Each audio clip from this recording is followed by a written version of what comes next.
ಸ್ನೇಹಿತರೇ ನಮಸ್ಕಾರ, ನಾನು ರವೀಂದ್ರ ಜೋಶಿ.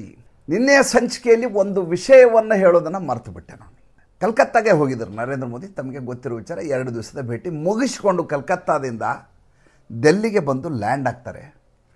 ಲ್ಯಾಂಡ್ ಆದ ಸಮಯ ಮಧ್ಯಾಹ್ನ 1:15. SPG ಕಮಾಂಡೋ ಬರ್ತಾರೆ. ಬಂದು, sir convoy is ready, vehicle is ready, you can come ಅಂತ ಹೇಳ್ತಾರೆ. ಇಲ್ಲ, ನಾನು ಬರೋಲ್ಲ ಈಗ. SPG ಕಮಾಂಡೋಗೆ ಆಶ್ಚರ್ಯ. ಕಲ್ಕತ್ತಾದಿಂದ ದಿಲ್ಲಿಗೆ ಬಂದಿದ್ದಾರೆ, ಏರ್ಪೋರ್ಟಲ್ಲಿ ಬಂದು ಇಳಿದಿದ್ದಾರೆ. ಅಲ್ಲಿಂದ ಹೋಗಬೇಕು, ಪಂಚತೀರ್ಥಕ್ಕೆ ಹೋಗಬೇಕಾಗಿದೆ, ಸೇವಾ ತೀರ್ಥಕ್ಕೆ ಹೋಗಬೇಕು. ಸೇವಾ ತೀರ್ಥಕ್ಕೆ ಅವ್ರ ಕಾರ್ಯಕ್ರಮ ಇದ್ದದ್ದು, ಅಲ್ಲಿ ಹೋಗಬೇಕಾಗಿದೆ, ನೀವು ಬಾ ಅಂದ್ರೆ ಬರೋದಿಲ್ಲ ಅಂತ. ಅಷ್ಟೇ ಅಲ್ಲ, ನರೇಂದ್ರ ಮೋದಿ ಅವರು ಹೇಳ್ತಾರೆ, ನಮ್ಮ ಕಾನ್ವಾಯ್ ಈಗ ಹೊರಡೋದು ಬೇಡ, ಜೊತೆಗೆ ನೀವು ಎಲ್ಲೆಲ್ಲಿ ಹೋಗುವ ರಸ್ತೆಯಲ್ಲಿ, ನನ್ನ ಸಂಚಾರದ ರಸ್ತೆಯಲ್ಲಿ ಎಲ್ಲೆಲ್ಲಿ ಕಡೆ ನೀವು ಬ್ಯಾರಿಕೇಡ್ ಹಾಕಿ ಸಂಚಾರವನ್ನು ಅಸ್ತವ್ಯಸ್ತಗೊಳಿಸಿದ್ದೀರೋ ಅಷ್ಟು ಬ್ಲಾಕ್ಗಳನ್ನು ತೆರವು ಮಾಡಿಸಿ. ಯಾಕೆಂದರೆ ನೀಟ್ ವಿದ್ಯಾರ್ಥಿಗಳು ಪರೀಕ್ಷೆಯನ್ನು ಬರೀಬೇಕು. ಆ ಪರೀಕ್ಷೆ ಶುರು ಆಗುವವರೆಗೂ ಆ ರಸ್ತೆಯಲ್ಲಿ ಎಲ್ಲಿಯೂ ಕೂಡ ಈ ರೀತಿಯ ವ್ಯತ್ಯಾಸಗಳಾಗಬಾರ್ದು, ವ್ಯತ್ಯಯ ಆಗಬಾರ್ದು. ಸಂಚಾರ ಯಾವುದೇ ರೀತಿಯ ಸಮಸ್ಯೆ ಇಲ್ಲದೆ ಆಗೋದರಿಂದ ಮಕ್ಕಳು ಎಕ್ಸಾಮ್ ಹಾಲ್ ಬರಲಿಕ್ಕೆ ಸಾಧ್ಯ ಆಗುತ್ತೆ. ಆದ್ದರಿಂದ ನನ್ನ ಪ್ರಯಾಣವನ್ನು ಈ ಸದ್ಯಕ್ಕೆ ಸ್ಥಗಿತಗೊಳಿಸಿ 2 ಗಂಟೆ ಪರೀಕ್ಷೆ ಶುರುವಾಗ್ಬಿಡಲಿ, ಆಮೇಲೆ ನಾವು ಹೋಗೋಣ. ತಕ್ಷಣದಲ್ಲಿ ಎಲ್ಲ ಕಡೆ ಸಂದೇಶ ರವಾನೆ ಆಗುತ್ತೆ. ಇದ್ದಂಥ ಬ್ಯಾರಿಕೇಡ್ಗಳು ಎಲ್ಲೆಲ್ಲಿ ಪ್ರಧಾನಿಯವರ ಸಂಚಾರ ಇತ್ತು ಅದನ್ನೆಲ್ಲ ಸುಗಮಗೊಳಿಸಲಾಗತ್ತೆ. ಅದೇ ಸಂದರ್ಭದಲ್ಲಿ ಬೆಂಗಳೂರಿನಲ್ಲಿ ಪಟ್ಟಾಭಿಷೇಕ. ಯಾರ ಪಟ್ಟಾಭಿಷೇಕ? ಕಾಂಗ್ರೆಸ್ ಪಕ್ಷದ ಕರ್ನಾಟಕದ ರಾಜ್ಯಾಧ್ಯಕ್ಷ ಹರಿಪ್ರಸಾದ್ ಅವರ ಪಟ್ಟಾಭಿಷೇಕ. ನಾನು ಈ ಪಟ್ಟಾಭಿಷೇಕ ಶಬ್ದ ಹೇಳ್ತಾ ಇಲ್ಲ.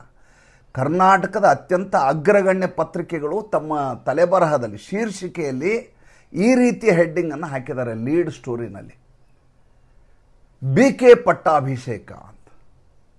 ಈಗ DK ಮುಗಿತು, ಈಗ DK ಅವ್ರ ಪಟ್ಟಾಭಿಷೇಕ ಆಯಿತು. DK ಅವರು ಅಧ್ಯಕ್ಷರಾದ ಸಂದರ್ಭದಲ್ಲಿಯೂ ಪತ್ರಿಕೆಗಳು ವಿಶೇಷವಾದ ಸಂಚಿಕೆಗಳನ್ನು ತಂದು, ವರ್ಣಮಯ ಸಂಚಿಕೆಗಳು, ಅವರ ಬಗ್ಗೆ ಪುಂಖಾನುಪುಂಖ ಲೇಖನಗಳು, ಹೇಗೆ ಆತ ಈ ರಾಜ್ಯವನ್ನು, ಈ ದೇಶವನ್ನು ಸುಭಿಕ್ಷಗೊಳಿಸ್ತಾನೆ ಅನ್ನುವಂಥ ಓತಪ್ರೋತವಾದ ಲೇಖನಗಳು.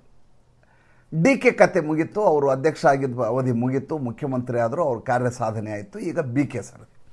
ಯಾವ BK ತನ್ನ ತಾರುಣ್ಯಾವಸ್ಥೆಯಲ್ಲಿ ಯಾವ ಗೂಂಡಾಗಿರಿ, ರೌಡಿಸಮ್ ಮಾಡಿದ್ದಾರೆ ಅಂತ ಬೇಕಾದಷ್ಟು ಕಥೆಗಳಿದ್ದಾವೆ. ಈಗ ಅದ್ರ ಬಗ್ಗೆ ಹೇಳಲಿಕ್ಕೆ ಬೇಕಾಷ್ಟು ಜನ ಇದ್ದಾರೆ.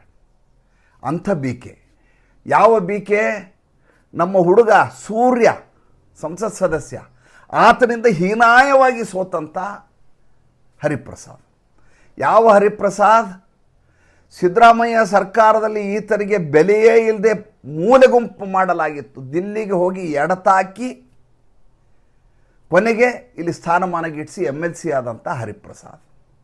ಇವರ ಇತಿಹಾಸವನ್ನು ತೆಗೆದು ನೋಡಿ. ಇವರೆಲ್ಲ ಹಿತ್ತಲು ಬಾಗಿಲಿಂದ ಬಂದು ತಮ್ಮ ಸ್ಥಾನಮಾನವನ್ನು ಗಟ್ಟಿಪಡಿಸ್ಕೊಂಡವರೇ ವಿನಃ ಜನರ ಮಧ್ಯೆ ಹೋಗಿ ಗೆದ್ದು ಸಂಘಟನೆ ಮಾಡಿ ಚುನಾವಣೆಯಲ್ಲಿ ಜೈಭೇರಿ ಬಾರಿಸಿ, ಪ್ರಚಂಡ ಜೈಭೇರಿ ಬಾರಿಸಿ ಅಧಿಕಾರವನ್ನು ಹಿಡಿದವರು ಅಥವಾ ಸ್ಥಾನಮಾನ ಗಳಿಸಿದವರಲ್ಲ. ಒಂದು ರಾಜ್ಯಸಭಾ ಸದಸ್ಯ ಆಗಬೇಕು, ಇಲ್ಲ ವಿಧಾನ ಪರಿಷತ್ ಸದಸ್ಯ ಆಗಬೇಕು, ಇವ್ರ ಪಕ್ಷದ ಅಧ್ಯಕ್ಷರು ಆಗಲಿ, ಅವ್ರ ಪಕ್ಷದ್ದು. ನಾನು ಹೇಳೋದು, ಪತ್ರಿಕೆಗಳಿಗೆ ಏನಾಗಿದೆ ರೀ? ಒಂದು ಪಕ್ಷಕ್ಕೆ ಅಧ್ಯಕ್ಷನಾದಾಗ ಪಕ್ಷದವ್ರು ಗೌರವ ಕೊಡಲಿ. ಅವರು ಕೊಡಲಿಲ್ಲ. ನಿನ್ನೆ ಅವರು ಏನು ಮಾಡಿದರು ಅಂದರೆ DK ಅಂತ ಕೂಗ್ಲಿಕ್ಕೆ ಶುರು ಮಾಡಿದರು. ಯಾವ ಮಟ್ಟಿಗೆ ಹೋಗ್ಬಿಡ್ತೀವದು ಅಂದರೆ, ಒಂದು ರೀತಿಯ ಗೊಂದಲ ನಿರ್ಮಾಣ ಆಗಿಬಿಡ್ತೀವಿ. ಮಲ್ಲಿಕಾರ್ಜುನ್ ಮುತ್ಯಾಗ ತಲೆ ಕೆಟ್ಟು ಹೋಯ್ತು. ತಲೆ ಮೇಲೆ ಟೊಪಿಗೆ ಹಾಕ್ಕೊಂಡು ನಿಂತಿದ್ದ ಮುತ್ಯ ಬರೋಬ್ಬರಿ ಗುಲ್ಬರ್ಗಾದಿಂದ ಬಂದಂಥ ನಮ್ಮ ಮುತ್ಯನೇ ಇದ್ದ. ಏನು ನಾವೇನು ಕಸ ಹೊಡ್ಯಕ್ಕೆ ಬಂದೀವಿ ಅಂತ ತಿಳ್ಕೊಂಡ್ರೆ ನೀವು ಅಂತ ಕೇಳ್ದ. ನಾವೆಲ್ಲ ಕಸ ಹೊಡ್ಯಕ್ಕೆ ಬಂದವ್ರ? DK ಅಂತ ಒಬ್ಬನೇ ಕೂದ್ರೆ ಕಾಂಗ್ರೆಸ್ ಪಕ್ಷದಲ್ಲಿ ಒಬ್ಬರಿಗೆ ಬೆಲೆ ಅಲ್ಲ, ಎಲ್ಲರೂ ಸೇರಾಗಿರೋದು ಪಕ್ಷ. ಈತನಿಗೆ ಇದೇ ಮಲ್ಲಿಕಾರ್ಜುನ ಮುತ್ಯ ಸೋನಿಯಾ ಗಾಂಧಿಯಿಂದ ನನಗೆ ಸ್ಥಾನಮಾನ ಲಭ್ಯ ಆಗಿದೆ ಅಂತ ಸ್ವತಃ ಹೇಳಿದಂಥ ಮನುಷ್ಯ. ಮೂರ್ತಿ ಆರಾಧನೆ ಮಾಡಬಾರ್ದು, ವ್ಯಕ್ತಿ ಪೂಜೆ ಮಾಡಬಾರ್ದು ಅಂತ ಈತೇನು ಭಾಷಣ ಮಾಡಿದಾರಲ್ಲ ನಿನ್ನೆ ಪೋಡಿಯಂ ಮುಂದೆ ನಿಂತು, ವ್ಯಕ್ತಿ ಆಧಾರಿತ ಪಕ್ಷ ಅಲ್ಲ ಅಂತಾರಲ್ಲ. ಇವ್ರು ಕಾಂಗ್ರೆಸ್ ಪಕ್ಷ ಏನಂಗಾರೆ? ಇದೇ ಸೋನಿಯಾ ಗಾಂಧಿ, ಇದೇ ರಾಹುಲ್ ಗಾಂಧಿ, ಇದೇ ಪ್ರಿಯಾಂಕಾ ವಾಡ್ರಾ ಅವರು ಡೈನಿಂಗ್ ಟೇಬಲ್ ಕೂತು ಏನು ತೀರ್ಮಾನ ಮಾಡ್ತಾರೋ ಅದರ ಪ್ರಕಾರ ಈತ ಅಧ್ಯಕ್ಷ ಆಗಿರೋದು. ಮಲ್ಲಿಕಾರ್ಜುನ ಮುತ್ಯ, ಈ ಹರಿಪ್ರಸಾದು ಹಾಗೆ ಬಂದಿರೋದು.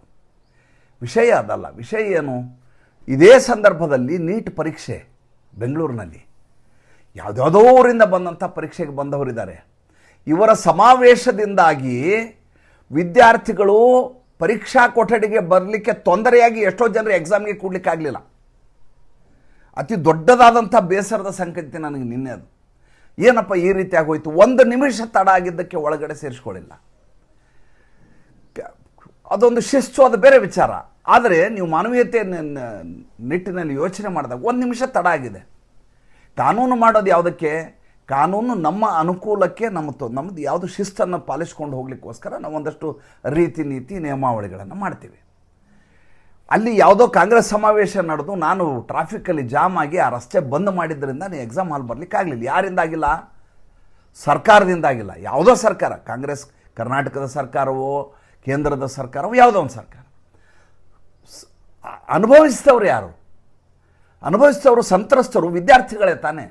ಅಲ್ಲಿ ಮೋದಿ ಪಾಪ ತಾನು ಹೋಗ್ಬೋದಿತ್ತು, ಅವರು ಸೇವಾತೀರ್ಥಕ್ಕೆ ಹೋಗಲಿಲ್ಲ. ಅವ್ರ ಮಕ್ಕಳು ಎಕ್ಸಾಮ್ ಹೋಗ್ತಾ ಇದ್ದಾರೆ, ಸುಗಮ ಆಗಲಿ ಸಂಚಾರ ಅಂತ. ಇಲ್ಲಿ ಒಬ್ಬ ಕೋದಂಡರಾಮ ಪಕ್ಷದ ಅಧ್ಯಕ್ಷ ಆಗ್ತಾನಂತೆ, ಅದಕ್ಕೆ ರಸ್ತೆ ಬಂದ್ ಮಾಡ್ತಾರೆ. ಇದು ಈ ದೇಶದಲ್ಲಿ ನಡೆಯುವಂಥ ಅತಿ ದೊಡ್ಡದಾದಂಥ ದುರಂತ, ವಿರೋಧಾಭಾಸ ಮತ್ತು ನಾವೆಲ್ಲ ಇದೊಂದು ಆಘಾತಕಾರಿ ಬೆಳವಣಿಗೆ. ಇದು ಒಂದು ಪರೀಕ್ಷೆ ಬಗ್ಗೆ ಗಾಂಭೀರ್ಯವೇ ಇರಲಾರ್ದೆ ಒಂದು ಪಕ್ಷ ಇಲ್ಲಿ. ಆಮೇಲೆ ಇದೇ ಕಾಂಗ್ರೆಸ್ನವ್ರು ಗಲಾಟೆ ಮಾಡ್ತಾರೆ. ಏನಂತ? ನೀಟ್ ಎಕ್ಸಾಮ್ನಲ್ಲಿ ನಿಮ್ಮ ವ್ಯತ್ಯಾಸ ಇದೆ, ನೀವು ಕ್ವಶನ್ ಪೇಪರ್ ಲೀಕ್ ಆಗತ್ತೆ, ನಿಮಗೆ ವಿದ್ಯಾರ್ಥಿಗಳ ಬಗ್ಗೆ ಕಳಕಳಿ ಇಲ್ಲ, ವಿದ್ಯಾರ್ಥಿಗಳ ಭವಿಷ್ಯವನ್ನು ಹಾಳು ಮಾಡ್ತೀವಿ. ನೀವೇನು ಮಾಡ್ತಾಯಿದ್ದೀರಿ? ನೀವು ಅದನ್ನೇ ತಾನೇ ಮಾಡ್ತಾ ಇರೋದು.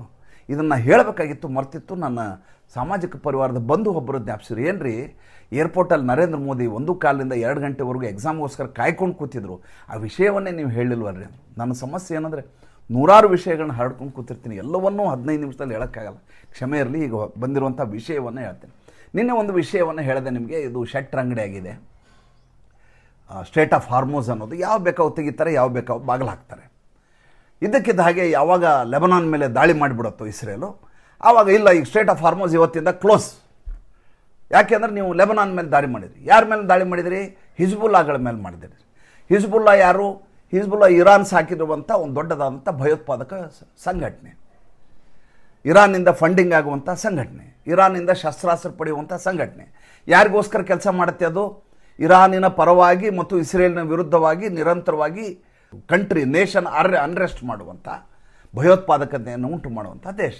ಆ ದೇಶದ ಮೇಲೆ ನೀವು ದಾಳಿ ಮಾಡಿದಿರಿ, ಲೆಬನಾನ್ ಮೇಲೆ. ಆದ್ದರಿಂದ ಹಿಜ್ಬುಲ್ಲಾ ಮೇಲೆ ದಾಳಿ ಮಾಡಿದರೆ, ಆದ್ದರಿಂದ ನಾವು ಸ್ಟೇಟ್ ಆಫ್ ಹಾರ್ಮೋಸ್ ಬಂದ್ ಮಾಡ್ತೀವಿ. ಇವರ ಅಪ್ಪನ ಮನೆ ಆಸ್ತಿ ಅದು ಸ್ಟೇಟ್ ಆಫ್ ಹಾರ್ಮೋಸ್.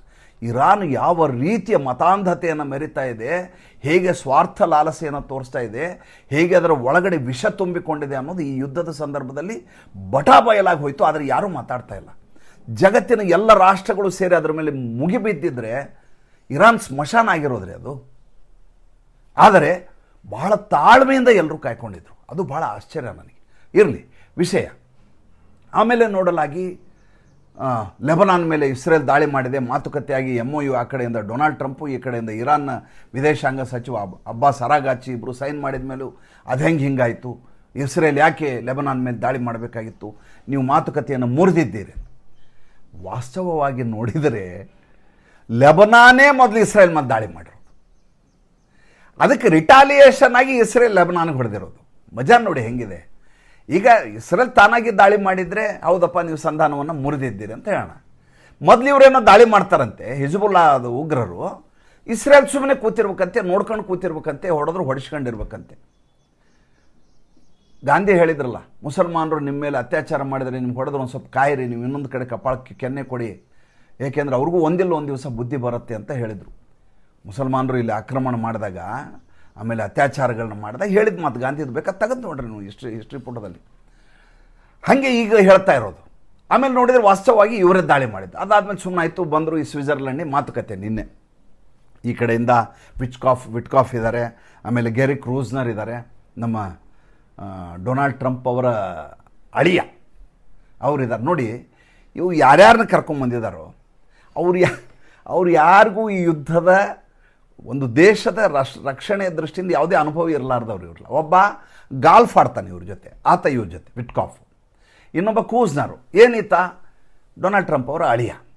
ಅದನ್ನು ಬಿಟ್ಟರೆ ಮಾರ್ಕೋ ರೂಬಿಯೋ, ಯಾರು ಸೆಕ್ರೆಟರಿ ಆಫ್ ಸ್ಟೇಟ್ಸು, ನಮ್ಮನೇನು ವಿದೇಶಾಂಗ ಸಚಿವ ಅಂತ ಕರಿತೀವಿ, ಆತನೇ ಬಂದಿಲ್ಲ ಮಾರ್ಕೊ ರೂಬಿಯೋ. ಇವರ ಉದ್ದಟತನ, ಇವರ ಉಪದ್ವ್ಯಾಪ್ತನ ಅವ್ನು ಬೇಕಾಗಿಲ್ಲ. ಅನಿವಾರ್ಯವಾಗಿ ಜೆ ಡಿ ವ್ಯಾನ್ಸ್ ಬಂದಿದ್ದಾರೆ. ಏಕೆಂದರೆ ಅವರು ಮುಂದೆ ಪ್ರೆಸಿಡೆಂಟ್ ಆಗಬೇಕು ಅಂತ ಕಾಯ್ತಾ ಇರೋ ಮನುಷ್ಯ. ಇವತ್ತಿಲ್ಲ ನಾಳೆ ನಾನು ಅಮೆರಿಕ ಅಧ್ಯಕ್ಷ ಆಗಬೇಕು ಅಂತ ಕಾಯ್ತಾ ಇರೋ ಈ ಪ್ರಾಬ್ಲಮ್ ಸಾಲ್ವ್ ಆಗದೆ ಹೋದರೆ ಆತನಿಗೆ ಜೆ ಡಿ ವ್ಯಾನ್ಸ್ಗೆ ಭವಿಷ್ಯವೇ ಇಲ್ಲ. ಹೀಗಾಗಿ ಮಾತುಕತೆ ಬಂದರೆ ಸ್ವಿಟ್ಜರ್ಲೆಂಡ್ ಮಾತುಕತೆ. ಅಲ್ಲಿಬ್ಬರು ವಿದೂಷಕರು ಬೇರೆ ಇದ್ದಾರೆ, ಜೋಕರ್ಗಳು. ಒಬ್ಬ ಶಹಬಾಜ್ ಶರೀಫು, ಇನ್ನೊಬ್ಬ ಆಸಿಮ್ ಮುನೀರ್. ಇವ್ರ ಮಜಾ ನೋಡಿ. ಇವ್ರ ದೇಶದಲ್ಲಿ ಒಂದು ಕಡೆ ಅಫ್ಘಾನಿಸ್ತಾನು ಏರ್ ಸ್ಟ್ರೈಕ್ ಮಾಡಿದೆ. ಅಫ್ಘಾನಿಸ್ತಾನ ಹತ್ರ ಏರ್ಫೋರ್ಸೇ ಇಲ್ಲ ರೀ. ಅಂಥದ್ದು ಏರ್ ಸ್ಟ್ರೈಕ್ ಪಾಕಿಸ್ತಾನದ ಮೇಲೆ ಮಾಡಿದ್ದಾರೆ. ಡ್ರೋನ್ಗಳು ತರಿಸ್ಕೊಂಡಿದ್ದಾರೆ. ಡ್ರೋನ್ ಹೊಡೆಯೋದು ಹೆಂಗಂತ ಹೇಳ್ಕೊಟ್ಟಿದೆ ಅವ್ರಿಗೆ ರಷ್ಯಾ. ಎಲ್ಲ ನಡೆದಂಥ ವ್ಯವಸ್ಥೆ ಆಗಿದೆ ಅವ್ರಿಗೆ. ಅವ್ರು ಹೊಡಿತಾ ಇದ್ದಾರೆ. ಆಮೇಲೆ ಈ ಕಡೆಯಿಂದ ಬಲೂಚಿನವ್ರು ಇವ್ರನ್ನ ಇನ್ನಿಲ್ಲದಾಗಿ ಹಿಗ್ಗಾಮುಗ್ಗ ತಳಿಸ್ತಾ ಇದ್ದಾರೆ. ಸೈನಿಕರು ಕೆಲಸಕ್ಕೆ ಹೋಗ್ತಾ ಇಲ್ಲ. ಆ ಕಾರಣದ್ರೆ ಅವ್ರೇನು ಆಜಾದ್ ಕಾಶ್ಮೀರ ಅಂತಾರಲ್ಲ, ನಾವೇನು ಪಾಕ್ ಆಕ್ಯುಪೈಡ್ ಕಾಶ್ಮೀರ, ಅಲ್ಲಿ ಸಂಪೂರ್ಣವಾಗಿ ಅನ್ರೆಸ್ಟ್ ಇದೆ. ಇಡೀ ದೇಶ ನಲುಗುತ್ತಾ ಇದೆ. ಪಾಕಿಸ್ತಾನದಲ್ಲಿ ಇರುವಂಥ ಪೊಲಿಟಿಕಲ್ ಅನ್ರೆಸ್ಟು, ಆ ದೇಶದ ಒಳಗಡೆ ಇರುವಂಥ ಗೃಹ ಯುದ್ಧ ಇದೆಯಲ್ಲ, ಭಾರತ ದೇಶದ ಯಾವುದೋ ಒಂದು ಮೂಲೆ ಮಣಿಪುರದಲ್ಲಾದರೆ ಇಡೀ ದೇಶ ಹೊತ್ಕೊಳ್ಳುತ್ತೆ. ನಮ್ಮಲ್ಲಿ ಮಣಿಪುರದಲ್ಲಿ ಹಂಗಾಗಿದೆ, ಮಣಿಪುರದಲ್ಲಿ ಹಂಗಿದೆ, ಏನು ಮಾಡ್ತಾ ಇದ್ದೀರಿ ಅಂತ ರಾಹುಲ್ ಗಾಂಧಿ ಕೇಳ್ತಾರೆ. ಇಡೀ ಪಾಕಿಸ್ತಾನಕ್ಕೆ ಪಾಕಿಸ್ತಾನವೇ ಸಂಪೂರ್ಣವಾಗಿ ನಲಿಗೆ ಹೋಗ್ತಾ ಇದೆ. ಇವರಿಬ್ಬರು ಸ್ವಿಟ್ಜರ್ಲೆಂಡ್ನಲ್ಲಿ ಆ ಕಡೆ ಒಬ್ಬ ಈ ಕಡೆ ಒಬ್ಬ ಓಡಾಡ್ತಾ ಇದ್ದಾರೆ. ಆಮೇಲೆ ಮಜಾ ಅಂದರೆ ಈ ಶಹಬಾಜ್ ಶರೀಫ್ ಫೋಟೋ ತೆಗೆಸ್ಕೊಳ್ಳಿಕ್ಕೆ ಟ್ರೈ ಮಾಡೋದು. ಜೆ ಡಿ ವ್ಯಾನ್ಸ್ ಪಕ್ಕಕ್ಕೆ ಹೋಗಿ ಹಿಂಗೆ ಕ್ಯಾಮ್ರಾನ ಹಿಂಗೆ ಕಣ್ಣು ಮಾಡೋದು. ವಿಡಿಯೋ ನೋಡ್ಬೇಕು ರೀ, ಭಾಳ ಮಜಾ ಇದೆ. ಹಿಂಗೆ ಕಣ್ಣು ಮಾಡ್ತಾನೆ, ಫೋಟೋ ತೆಗಿ ನಾನು ಅವನು ಇದ್ದದ್ದು ಅಂತ. ಆತ ಫ್ಲ್ಯಾಶ್ ಮಾಡ್ಬೇಕನ್ನ ನಾವೇ ಮಾತುಕತೆ ನಡೆಸಿದ್ದೀವಿ ಅಂತ ಹೇಳಲಿಕ್ಕೆ. ಅವನು ಜೆ ಡಿ ವ್ಯಾನ್ಸ್ ಇವನು ಫೋಟೋ ತೆಗೆಸ್ಕೋತಾನೆ ಅಂತ ಗೊತ್ತಾದ ಕೂಡ ಆ ಕಡೆ ತಿರ್ಗೋಗ್ಬಿಡ್ತಾನೆ. ಅಲ್ಲಿ ಇರಲಾರ್ದಂಗೆ ಪ್ರಯತ್ನ ಮಾಡ್ತಾನೆ. ಇವರ ಜೊತೆ ಫೋಟೋ ಇರಬಾರ್ದು ಅಂತ ಅಘೋಷಿತವಾಗಿ ಅವರೆಲ್ಲ ಮಾತಾಡ್ಕೊಂಡ್ಬಿಟ್ಟಿದ್ದಾರೆ. ಹೀಗಾಗಿ ಎಲ್ಲಿಯೂ ಕೂಡ ಇವ್ರ ಮಧ್ಯೆ ಇರಲಾರ್ದಂಗೆ ನೋಡ್ಕೊಳ್ಳಾಗ್ತಾ ಇದೆ. ಆದರೆ ಇವರು ಆರ್ಟಿಫಿಷಿಯಲ್ ಇಂಟೆಲಿಜೆನ್ಸ್ ಬಳಸ್ಕೊಂಡು ಅವ್ರ ಜೊತೆ ಇದ್ದಂಗೆ ಫೋಟೋಗಳನ್ನ ಮಾಡ್ಕೊಂಡು ಟ್ವಿಟರ್ನಲ್ಲಿ ಹಾಕೋತಾ ಇದ್ದಾರೆ. ಇರಲಿ, ವಿಷಯ ಏನು ಅಂತ ಹೇಳ್ತೇನೆ. ಆಯಿತು, ಮಾತುಕತೆ ಅಂತ ಹೇಳಿದರು. ಮಾತುಕತೆ ಆದಾಗ ಏನಾಗಿದೆ ಸಮಸ್ಯೆ ಅಂತಂದರೆ, ಇರಾನ್ನವ್ರಿಗೂ ಯುದ್ಧ ಮಾಡುವಂಥ ಸ್ಥಿತಿಯಲ್ಲಿ ಅವರಿಲ್ಲ. ಅವ್ರಿಗೆ ಒಂದಷ್ಟು ದುಡ್ಡು ಬೇಕೀಗ. ದುಡ್ಡು ಬೇಕು, ದೇಶವನ್ನು ನಡೆಸಿ ಹೋದರೆ ಮುಂದೆ ಆಗಲ್ಲ ಅನ್ನೋದು ಭಾಳ ಚೆನ್ನಾಗಿ ಗೊತ್ತಿದೆ. ಅವ್ರಿಗೇನಂದರೆ ಹೆಂಗಾರ ಮಾಡಿ ಹಿಜ್ಬುಲ್ಲಾಗಳನ್ನ ಉಳಿಸ್ಕೋಬೇಕು. ಆ ಕಡೆ ಹಮಾಸ್ ಉಗ್ರರು ಉಳಿಬೇಕು, ಈ ಕಡೆ ಹಿಜ್ಬುಲ್ಲಾದವ್ರು ಉಳಿಬೇಕು. ಈ ಎಲ್ಲ ಉಗ್ರರನ್ನು ಸಾಕಿಕೊಂಡು ಇರಬೇಕು ಅನ್ನೋದು ಅವ್ರ ಮನಸ್ಥಿತಿ ಅಷ್ಟೇ. ಈ ಕಡೆ ಡೊನಾಲ್ಡ್ ಟ್ರಂಪ್ಗೆ ಅವ್ರಿಗೆ ಭಾಳ ಅರ್ಜೆಂಟಲ್ಲಿದ್ದಾರೆ. ಅವ್ರಿಗೆ ಮಧ್ಯಂತರ ಚುನಾವಣೆ, ಇದರಿಂದ ಪಾರಾಗಿಬಿಡಬೇಕು. ಈ ಮಧ್ಯೆ ಈ ರೀತಿ ಹೊಡೆದಿದ್ದಾರೆ ಅಂತ ಹೇಳಿದರೆ ಇಸ್ರೇಲ್ನವರು ಸಹಿಸಲಿಕ್ಕಾಗತ್ತಾ ಡೊನಾಲ್ಡ್ ಟ್ರಂಪ್ಗೆ?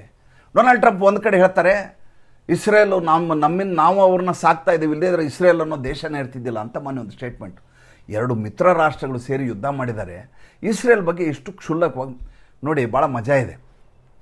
ಈ ಇಟಲಿಯ ಪ್ರಧಾನಿ ಜಾರ್ಜಿಯಾ ಮೆಲೋನಿ, ಈ ಜಾರ್ಜಿಯಾ ಮೆಲೋನಿ ಜೊತೆ ಈ ಡೊನಾಲ್ಡ್ ಟ್ರಂಪ್ಗೆ ನರೇಂದ್ರ ಮೋದಿ ಜೊತೆ ಫೋಟೋ ಎಲ್ಲ ಕಡೆ ವೈರಲ್ ಆಗಿರೋದು ನೋಡಿದ್ದಾರೆ. ಈತ ಇದ್ದಕ್ಕಿದ್ದಾಗ ಒಂದು ಸ್ಟೇಟ್ಮೆಂಟ್ ಕೊಡ್ತಾರೆ. ಏನಂತ? ಜಾರ್ಜಿಯಾ ಮೆಲೋನಿ ನನ್ನ ಹತ್ರ ಬಂದು ಹಲಬಿ ಬಿಟ್ಟರು, ಒಂದು ಫೋಟೋ ಬೇಕು ನಿಮ್ಮ ಜೊತೆ, ಒಂದು ಸೆಲ್ಫಿ ಬೇಕು ಅಂತ ಇನ್ನೆಲ್ಲದ ಹಾಗೆ ಅಂಗಲಾಚಿದ್ರು ನಾವು ಒಪ್ಕೊಳ್ಳಿಲ್ಲ. ಜಾರ್ಜಿಯಾ ಮೆಲೋನಿ ಇದನ್ನು ಒಪ್ಕೊಳ್ಳಿಲ್ಲ ನಾನು ಆಹ್ವಾನವನ್ನು ಅಂತ ಈತ ಸ್ಟೇಟ್ಮೆಂಟ್. ಅಗತ್ಯ ಇಲ್ಲ. ಜಾರ್ಜಿಯಾ ಮೆಲೋನಿ ಒಂದು ಟ್ವಿಟರ್ ಹ್ಯಾಂಡಲ್ನಲ್ಲಿ ಇವನ ಬಗ್ಗೆ ಒಂದು ಪೋಸ್ಟನ್ನೇ ಹಾಕಿಬಿಡ್ತಾರೆ ಡೊನಾಲ್ಡ್ ಟ್ರಂಪ್ ಬಗ್ಗೆ. ಜಾರ್ಜಿಯಾ ಮೆಲೋನಿಯ ಜನಪ್ರಿಯತೆ ನೋಡಿ ನೀ ಕರಬೇಕು. ಇಟಲಿಗಾಗಲಿ ಜಾರ್ಜಿಯಾ ಮೆಲೋನಿಗಾಗಲಿ ನಿನ್ನ ಫೋಟೋದ ಅಗತ್ಯ ಇಲ್ಲ, ನಿನ್ನ ಪ್ರಸಿದ್ಧಿಯನ್ನು ನಾವು ತಗೋಬೇಕಾಗಿಲ್ಲ, ನಿನ್ನ ಜರೂರತ್ತಲ್ಲಿ ನಾವಿಲ್ಲ ಅಂತ ಕ್ಯಾಕರಿಸಿ ಹೋಗ್ದಿದೆ. ಜಾರ್ಜಿಯಾ ಮೆಲೋನಿ ಕಪಾಳ ಮೋಕ್ಷ ಮಾಡಿದ್ದಿದೆಯಲ್ಲ ಡೊನಾಲ್ಡ್ ಟ್ರಂಪ್ಗೆ, ನಿಜವಾದ ಯಾವುದಾದ್ರು ಸೆನ್ಸಿಟಿವ್ ಮನುಷ್ಯ ಆದರೆ ಅಯ್ಯೋ ಈ ರೀತಿ ಮಾತಾಡ್ಬಿಟ್ಟು ಒಂದು ಇಟಲಿಯ ಪ್ರಧಾನಿ ಹಿಂಗೆಲ್ಲ ಅಂದ್ಬಿಟ್ರಲ್ಲ ಅಂತ ಬೇಸರ ಮಾಡ್ಕೊಂಡು ಈ ಮನುಷ್ಯನಿಗೆ ಏನೂ ಹತ್ತಲ್ಲ. ಇಸ್ರೇಲ್ ಬಗ್ಗೆ ಹಂಗೆ ಮಾತಾಡ. ಇಲ್ಲಿ ಮಾತುಕತೆ ನಡೀತಾ ಇದೆ ಈಗ ಸ್ವಿಟ್ಜರ್ಲೆಂಡ್ನಲ್ಲಿ. ಇದಕ್ಕಿಂತ ಹೇಳ್ತಾರೆ, ನಾವು ಹೇಳ್ದಂಗೆ ನೀವು ಒಪ್ಕೋಬೇಕು, ಒಪ್ಕೊಳ್ಳದೆ ಹೋದ್ರೆ ನಿಮ್ಮ ಮೇಲೆ ಬಾಂಬ್ ಹಾಕಿಬಿಡ್ತೀವಿ ಅಂತ ಇಲ್ಲಿ ಹೇಳ್ತಾರೆ. ಇದು ವಾಸ್ತವವಾಗಿ ಇಲ್ಲಿ ಮಜಾ ಇನ್ನೊಂದು ಹೇಳಬೇಕು ನಿಮ್ಗೆ. ಏನಪ್ಪ ಅಂತಂದರೆ, ಇವರ ರಕ್ಷಣಾ ಸಚಿವ ಇದ್ದಾನೆ, ಅವನೆಲ್ಲಿದ್ದಾನೆ?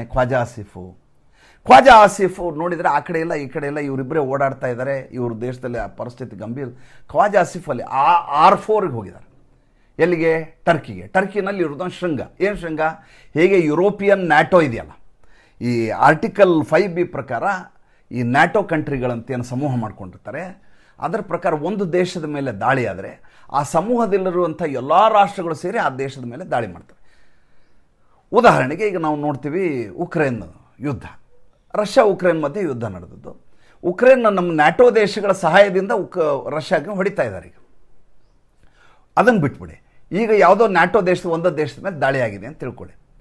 ಆ ಒಂದು ದೇಶದ ಮೇಲೆ ದಾಳಿ ಆದಾಗ ಉಳಿದ ಎಲ್ಲ ದೇಶಗಳು ಹೋಗಿ ದಾಳಿ ಮಾಡಿದ ದೇಶವನ್ನು ಮುಗಿಸ್ಬೇಕು, ಅಥವಾ ಯಾವ ದೇಶ ಯುದ್ಧದಲ್ಲಿ ನಿರತರಾಗಿದೆಯೋ ಆ ದೇಶದ ಪರವಾಗಿ ನಿಲ್ಲಬೇಕು. ಉಕ್ರೇನ್ ಪರವಾಗಿ ನಿಲ್ಲಬೇಕು, ಅಥವಾ ಈಗ ಇಟಲಿ ಮೇಲೆ ಮಾಡಿ ಇಟಲಿ ಪರವಾಗಿ ನಿಲ್ಲಬೇಕು. ಯುನೈಟೆಡ್ ಕಿಂಗ್ಡಮ್ ಆದರೆ ಯುನೈಟೆಡ್ ಕಿಂಗ್ಡಮ್ ಪರವಾಗಿ ನಿಲ್ಲಬೇಕು. ಇಲ್ಲಿ 4 ದೇಶಗಳು ಇದು R4 ಅಂತೇಳಿ ಇವರೀಗ ಇಸ್ಲಾಮಿಕ್ ನ್ಯಾಟೋ ಅಂತ ಮಾಡ್ಕೊಂಡಿದ್ದಾರೆ. ಈ ಇಸ್ಲಾಮಿಕ್ ನ್ಯಾಟೋನಲ್ಲಿ ಯಾವ ದೇಶ ಇದ್ದಾವೆ? ಇಸ್ಲಾಮಿಕ್ ನ್ಯಾಟೋನಲ್ಲಿ R4 ಅಂತ ಅವ್ರು ಕರೀತಾರೆ. ಒಂದು ಪಾಕಿಸ್ತಾನ ಇದೆ, 2ನೇದು ಟರ್ಕಿ ಇದೆ, 3ನೇದು ಈಜಿಪ್ಟ್ ಇದೆ, 4ನೇದು ಸೌದಿ ಇದೆ. ಒಂದು ವೇಳೆ ನಾವು ಪಾಕಿಸ್ತಾನ ಮೇಲೆ ದಾಳಿ ಮಾಡಿದ್ವಿ, ಈಜಿಪ್ಟ್ ಏನು ಮಾಡುತ್ತೆ ಹೇಳಿ ಈಗ ನನಗೆ. ಮೊದಲೇದು ಈಜಿಪ್ಟ್ನಲ್ಲಿ ಡಿಕ್ಟೇಟರ್ಶಿಪ್ ನಡೀತಾ ಇದೆ, ಅವ್ರ ಬಳಿ ನೇವಿ ಇಲ್ಲ, ಏರ್ಫೋರ್ಸ್ ಇಲ್ಲ, ಏನು ಮಾಡ್ಲಿಕ್ಕೆ ಸಾಧ್ಯ ಅವರು? ಸೌದಿ ಅರೇಬಿಯಾ ನಮ್ಮ ಜೊತೆ ಪ್ಯಾಕ್ಟಲ್ಲಿದೆ, ಮೊಹಮ್ಮದ್ ಬಿನ್ ಸಲ್ಮಾನ್ಗೂ ನಮ್ಮ ಭಾರತ ದೇಶಕ್ಕೂ ಭಾಳ ಚೆನ್ನಾಗಿದೆ. ಇನ್ನು ಉಳಿದವರು ಟರ್ಕಿ ಆಪರೇಷನ್ ಸಿಂಧೂರ್ ಸಂದರ್ಭದಲ್ಲಿ ಡ್ರೋನ್ ಎಲ್ಲ ಕಳಿಸಿ ನೋಡ್ತು, ಯಾವುದೂ ವರ್ಕೇ ಆಗಲಿಲ್ಲ. ಅದು ಹೆಂಗಾರು ಮಾಡಿ ಭಾರತ ಜೊತೆ ಚೆನ್ನಾಗಿಡಬೇಕು ಅಂತ ಹಲಬ್ತಾ ಇದೆ. ಹೀಗಿರುವಾಗ ಈ ನ್ಯಾಟೋ ಮಾಡ್ಕೊಂಡು ಏನು ಮಾಡೋರು ಇವರು? R4 ಅಂತ ಮಾಡ್ಕೊಂಡು ಅದರ ಸಭೆಗೆ ಈ ಖ್ವಾಜಾ ಆಸಿಫ್ ಹೋಗ್ತಾನೆ. ಈ ಖ್ವಾಜಾ ಆಸಿಫ್ ಒಂದು ಸ್ಟೇಟ್ಮೆಂಟ್ ಕೊಟ್ಟದ್ದು. ಏನೋ ಸ್ಟೇಟ್ಮೆಂಟ್ ಕೊಟ್ಟಿದ್ದ ಅಂದರೆ, ನೋಡಿ ನಮ್ಮನ್ನು ಟಾಯ್ಲೆಟ್ ಪೇಪರ್ ಥರ ಯೂಸ್ ಮಾಡಿದರು, ಈ ಸಲ ಕರೀಲೇ ಇಲ್ಲ, ನಾವು ಇಸ್ಲಾಮಾಬಾದ್ ಡೈಲಾಗ್ ಅಂತ ಮಾಡಿದ್ವಿ. ಆದರೆ ಈಗ ನೋಡಿದರೆ ಸ್ವಿಟ್ಜರ್ಲೆಂಡ್ ಹೋಗಿ ತಾವೇ ಮಾತಾಡ್ಕೋತಾ ಇದ್ದಾರೆ. JD ವ್ಯಾನ್ಸ್ ಹೇಳ್ತಾನೆ, ನಮಗೆ 3ನೇ ವ್ಯಕ್ತಿ ಅಗತ್ಯ ಇಲ್ಲ ಅಂತ ಹೇಳಿದಾನೆ. ನಾವು $600 ಮಿಲಿಯನ್ ದುಡ್ಡು ಖರ್ಚು ಮಾಡಿದ್ವಿ, $6 ಮಿಲಿಯನ್ ಖರ್ಚು ಮಾಡಿದ್ವಿ ಇವರ ಮಾತುಕತೆಗಾಗಿ, ಯಾರು ಕೊಡ್ತಾರೆ ಅಂತ ಅವ್ನು ಕೇಳ್ತಾನೆ. ಇವೆರಡು ಜೋಕರ್ ಥರ ಓಡಾಡ್ತಾರೆ. ಡೊನಾಲ್ಡ್ ಟ್ರಂಪ್ಗೆ ಈಗ ಒಂದು ಅವಧಿಯನ್ನು ಕೊಡಲಾಗಿದೆ. ಈ ಅವಧಿಯಲ್ಲಿ ಇವರ ಒಪ್ಪಂದ ಮುಗಿಬೇಕು, ಅಲ್ಲಿವರೆಗೂ ಇದು ಸ್ಥಗಿತಗೊಂಡಿರುತ್ತೆ. ಇದರ ಮಧ್ಯೆ ಡೊನಾಲ್ಡ್ ಟ್ರಂಪ್ ಇನ್ನೊಂದು ಸ್ಟೇಟ್ಮೆಂಟ್ ಕೊಟ್ಟಿದ್ದಾರೆ. ಏನಂತ? ಈ ಅವಧಿ ಮುಗಿದ ಮೇಲೆ ಅಮೇರಿಕಾ ಸ್ಟೇಟ್ ಆಫ್ ಹಾರ್ಮೋಸ್ ಮೇಲೆ ಜನರಿಗೆ ಕಾರವನ್ನು ಹೇರತ್ತಂತೆ. ಅಂದರೆ ದಾದಾಗಿರಿ ಫಂಡ್, ಜಜಿಯಾ ಅಂತ ಅದನ್ನು ಇನ್ಮೇಲೆ ಡೊನಾಲ್ಡ್ ಟ್ರಂಪು ಅಮೇರಿಕಾದ ಮೂಲಕ ವಸೂಲಿ ಮಾಡ್ತಾರೆ. ಅಂದರೆ ಅಂತಾರಾಷ್ಟ್ರೀಯ ವಿಚಾರಗಳು ಯಾವ ಲೆವೆಲಿಗೆ ಬಂದವು, ಇದಕ್ಕೆ ಒಂದು ರೀತಿ ನೀತಿ ನಿಯಮಾವಳಿ ಮತ್ತೊಂದು ಘನತೆ ಗೌರವ ಏನೂ ಇರಲಾರ್ದು ಇದು ಇಂಟರ್ನ್ಯಾಷನಲ್ ಲೆವೆಲಲ್ಲಿ ದೊಡ್ಡ ಮಟ್ಟದಲ್ಲಿ ಚರ್ಚೆ ಆಗುತ್ತೆ. ಈ ರೀತಿಯ ರಾಜಕಾರಣಿಗಳನ್ನು ನಾವು ಆರಿಸ್ಬೇಕಾ? ಇದು ಯೋಚನೆ ಮಾಡಬೇಕಾದಂಥ ಸಂದರ್ಭ. ಮತ್ತು ಮುಂದಿನ ಸಂಚಿಕೆಯಲ್ಲಿ ಹೊಸ ವಿಷಯದೊಂದಿಗೆ ಬರ್ತೀನಿ. ಸಂಚಿಕೆ ಇಷ್ಟ ಆದರೆ ಲೈಕ್ ಮಾಡಿ, ಫಾಲೋ ಮಾಡಿ, ಶೇರ್ ಮಾಡಿ. ನಮ್ಮ ಮುಕ್ತ ಪತ್ರಿಕೋದ್ಯಮಕ್ಕೆ ಆರ್ಥಿಕವಾಗಿ ಬೆಂಗಾವಲಾಗಿ ನಮಸ್ಕಾರ.